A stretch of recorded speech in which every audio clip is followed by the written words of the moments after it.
the media, we hold a regular press conference, but now due to the need for social distancing and the precautionary steps which we are required to take, all of us, I decided to address the media. And since there is no press conference, I have tried to make my statement as explanatory as possible, as self-explanatory as possible, so that the room for questions, etc., are minimized considerably. So therefore, the statement is a bit long. I request your patience, and I would also request you to please be patient till the end, because towards the concluding paragraphs, I have tried to give some forward guidance. In view of the COVID-19 pandemic, the Monetary Policy Committee decided to advance its meeting, which was originally scheduled on 31st March and 3rd April, and the announcement was due to be made on 3rd April. We decided to announce it to 24th, 26th and 27th. Accordingly, the MPC met on 24th, 26th and 27th March and undertook a careful evaluation of the current and evolving macroeconomic and financial conditions, and of course the outlook. I wish to take this opportunity to express my sincere thanks to the MPC members for responding so quickly. I also wish to place on record my appreciation of all the staff and officers of RBI for their excellent cooperation in facilitating this. After extensive discussions, the MPC voted for a sizable reduction in the policy repo rate and for maintaining the accommodative stance of monetary policy as long as necessary to revive growth, mitigate the impact of COVID-19 while ensuring that inflation remains within the target.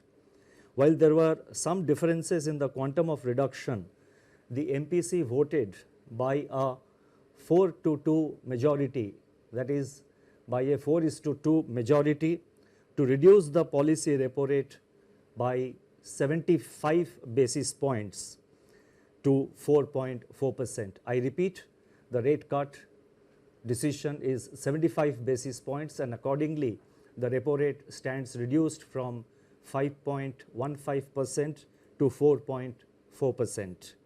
Simultaneously, the fixed rate reverse repo rate, which sets the floor of the liquidity adjustment facility, that is the LAF corridor, was reduced by 90 basis points. I repeat, 90 basis points to 4%, thus creating an asymmetrical corridor.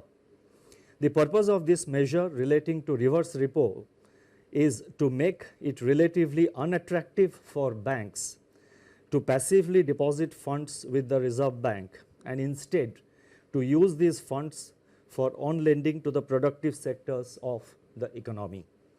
It may be recalled that during the month of March so far, the banks have been parking close to rupees 3 lakh crore on a daily average basis under the reverse repo, even as the growth of bank credit has been steadily slowing down. This decision and the advancement of the MPC has been warranted by the disruptive force of the coronavirus. It is intended to, 1, mitigate the negative effects of the virus, 2, to revive growth, and above all, number 3, to preserve financial stability. We are living through an extraordinary and unprecedented situation. Everything hinges on the depth of the COVID-19 outbreak, its spread and its duration. Clearly, a war effort has to be mounted and is being mounted to combat the virus, involving both conventional and unconventional measures in a continuously battle-ready mode. Life in the time of COVID-19 has been one of unprecedented loss and isolation. Yet, it is worthwhile to remember that tough times never last. Only tough people and tough institutions do. In the recent period, Reserve Bank has been in action on a daily basis with efforts to alleviate financial stress, build confidence, and keep the financial system sound and functioning. And we have taken a number of steps over the last 1 month or so since the conclusion of the last MPC meeting.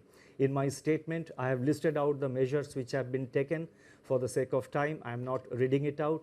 Once the statement is uploaded, I think those who are interested can have a look at it. Let me assure that the Reserve Bank is at work and in mission mode, monitoring the evolving financial market and macroeconomic conditions and calibrating its operations to meet any need for additional liquidity support as well as to undertake other measures as may be warranted. It is our effort to ensure normal functioning of the markets, nurture the impulses of growth and preserve, I repeat, and preserve financial stability.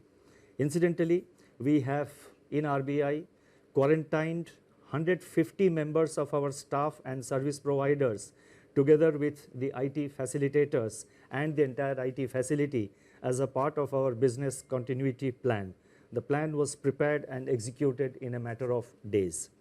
The MPC noted that global economic activity has come to a near standstill as COVID-19 related lockdowns and social distancing are imposed across a widening swath of affected countries. Expectations of a shallow recovery in 2020 from 2019's decade low in global growth have been dashed.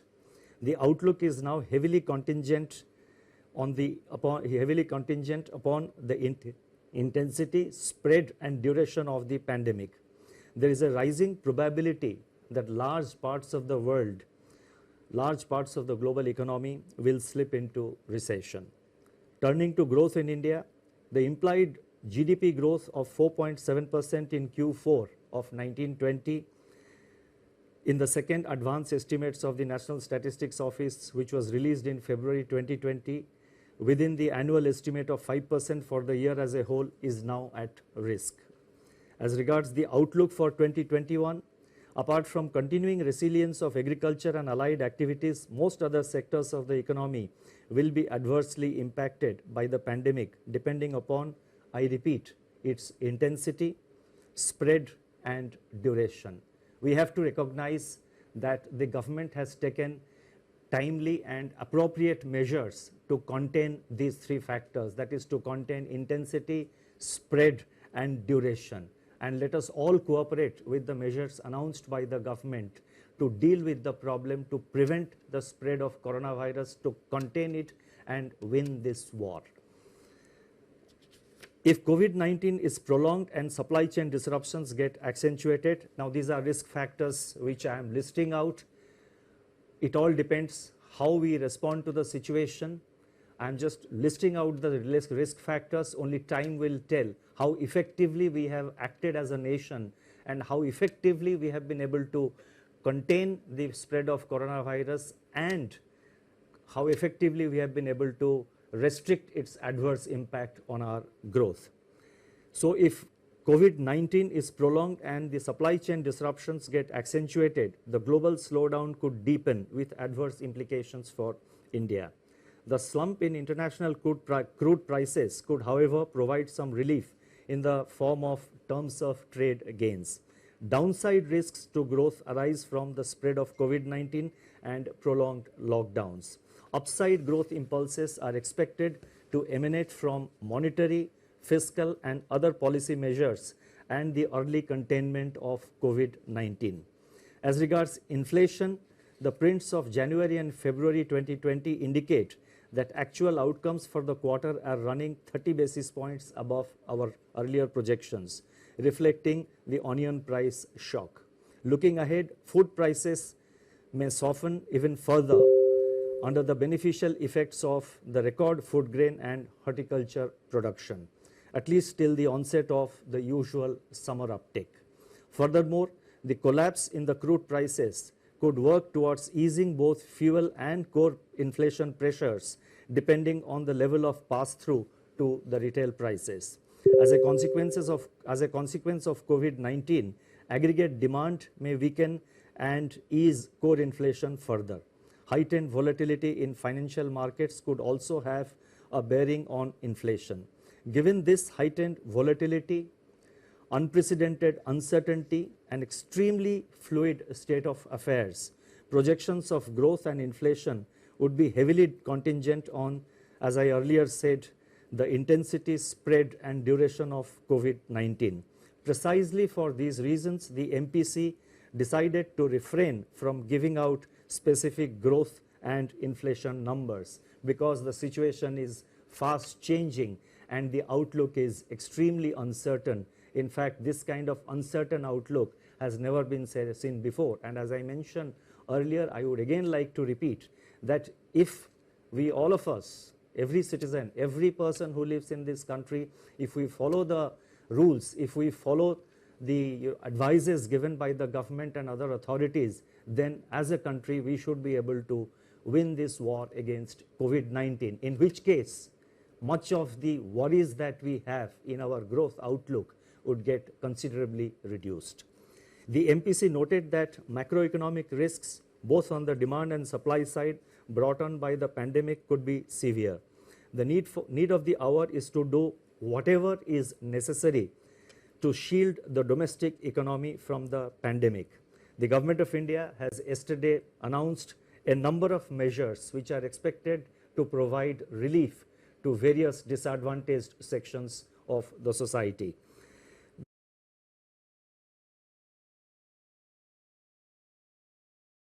The MPC further noted that the Reserve Bank has taken several measures to inject substantial liquidity in the system. Nonetheless, the priority is to undertake strong and purposeful action in order to minimize the adverse macroeconomic impact of the pandemic. It also underscored the need for all stakeholders to fight against the pandemic. Banks and other financial institutions should do all that they can to keep the credit flowing to the economic agents which are facing financial stress on account of the isolation that the virus has imposed. Market participants should work with regulators like the Reserve Bank and the SEBI to ensure the orderly functioning of markets in their role of price discovery and financial intermediation. Strong fiscal measures are of course critical to deal with the situation. To summarize, COVID-19 stalks the global economy and the outlook is highly uncertain and of course negative. Several nations are battling its exponential contagion. Countries are shutting down to prevent being sucked into a kind of black hole. Authorities all over the world are mobilizing on a massive scale to fight an invisible assassin. India has locked down economic activity and financial markets are under severe stress. Finance is the lifeline of the economy. Keeping it flowing is the paramount objective of the Reserve Bank of India at this point of time.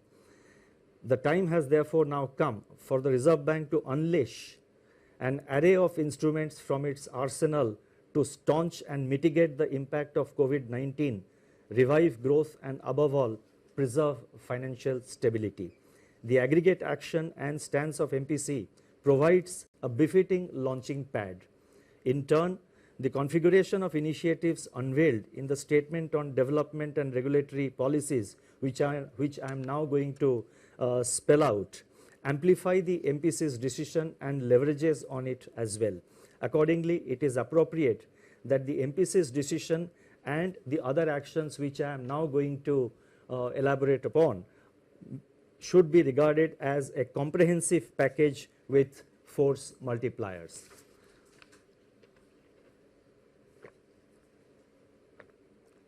The developmental and regulatory policies can broadly be delineated under four categories. First, measures to expand liquidity in the system sizably to ensure that financial markets and institutions are able to function normally in the face of COVID-related dislocations. Two, steps to reinforce monetary transmission so that bank credit flows on easier terms are sustained to all those who have been affected by the pandemic. Three, efforts to ease financial stress caused by COVID-19 disruptions by relaxing repayment pressures and improving access to working capital. And four, endeavor to improve the functioning of markets in view of the high volatility experienced with the onset and spread of the pandemic. I would announce them in broadly three sections. The first section relates to liquidity measures. A multi-pronged approach comprising both targeted and system-wide liquidity provision has been adopted to ensure that COVID-related liquidity constraints are eased. The first announcement relates to targeted long-term repo operations, TLTRO. Let me elaborate further. Large sell-offs in the domestic equity, bond and forex markets have intensified redemption pressures. Liquidity premia on instruments such as corporate bonds, commercial papers and non-convertible and debentures have surged. Financial conditions for these instruments, which are used inter alia to access working capital in the face of the slowdown in bank credit, have also tightened. To mitigate the adverse effects on the economic activity leading to pressures on cash flows across sectors, the Reserve Bank will conduct auctions of targeted long-term repos of up to 3-year tenor of appropriate sizes for a total amount up to rupees 1 lakh crore at a floating rate linked to policy repo rate. Liquidity availed under the scheme by the banks has to be deployed in investment grade corporate bonds, commercial paper and non-convertible debentures over and above the outstanding level of their investments in these bonds as on March 25, 2020. Eligible instruments comprise both primary market issuance as well as secondary market purchases, including from mutual funds and non-banking finance companies. Investments made by the banks under this facility will be classified as held to maturity HTM even in excess of 25% of the total investment permitted to be included in HTM portfolio. Exposures under this facility will also not be reckoned under the large exposure framework. The first auction of rupees 25,000 crores under this arrangement will be conducted later today. The relevant notification in this regard is being issued separately. The second announcement under the liquidity measures includes cash reserve ratio, CRR. It is observed that despite ample liquidity in the system, its distribution is highly asymmetrical across the financial system and starkly so within the banking system. To help banks tide over the disruption caused by COVID-19, it has been decided to reduce the cash reserve ratio, CRR, of all banks by 100 basis points to 3% of net demand and time liabilities, that is NDTL, with effect from the reporting fortnight beginning March 28th for a period of 1 year. This reduction in CRR would release primary liquidity of about rupees 1,37,000 crores uniformly across the banking system in proportion to liabilities of the constituents rather than in relation to their holding of excess SLR. Furthermore, taking cognizance of hardships faced by the banks in terms of social distancing of staff and consequent strains on reporting requirements, it has been decided to reduce the requirement of minimum daily CRR balance maintenance from 90% to 80% effective from the first day of the reporting fortnight beginning March 28, 2020. This is a one-time dispensation available up to June 26, 2020. The next announcement relates to marginal standing facility. In view of the exceptionally high volatility in domestic financial markets, which brings in phases of liquidity stress, and also to provide comfort to the banking system, it has been decided to increase the accommodation under the marginal standing facility, MSF, from 2% of the statutory liquidity ratio, SLR, to 3% with immediate effect. This